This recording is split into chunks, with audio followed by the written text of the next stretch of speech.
Les rencontres missionnaires sont l'idée moderne selon laquelle un chrétien peut sortir avec un non-chrétien dans le but de conduire cette personne à la foi en Christ.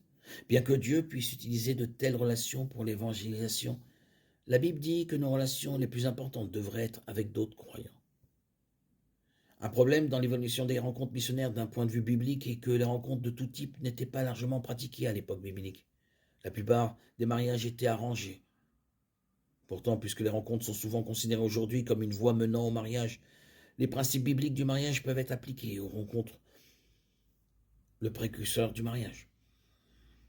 Qu'en est-il des cas où un chrétien est sorti avec un non-chrétien et que le non-chrétien est venu à la foi en Jésus?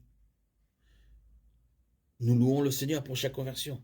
Mais le fait que Dieu ait choisi de sauver quelqu'un qui est sorti avec un chrétien ne prouve pas la sagesse des rencontres missionnaires, en général, ou qu'il s'agit d'une pratique biblique. En vérité, il y a beaucoup plus de cas de rencontres missionnaires dans lesquels un chrétien a baissé ses normes ou compromis ses croyances que dans lesquels une personne a été conduite à Christ. Malgré les meilleures intentions, les rencontres missionnaires restent problématiques. Et il existe des formes de sensibilisation bien plus efficaces. L'indication biblique est que les croyants ne devraient sortir qu'avec d'autres croyants. La Bible enseigne qu'il est interdit de se marier entre un croyant et un incroyant.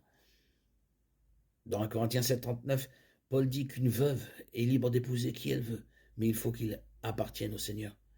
La stipulation de Paul selon laquelle son conjoint appartient au Seigneur est une directive claire pour épouser un chrétien. Paul écrit également: ne vous mettez pas sous le même joug que les incroyants, car quel rapport y a-t-il entre la justice et la méchanceté, ou quel rapport y a-t-il entre la lumière et les ténèbres? 2 Corinthiens 6,14. Le principe ici est qu'une association étroite avec des incroyants conduit souvent à compromettre la foi.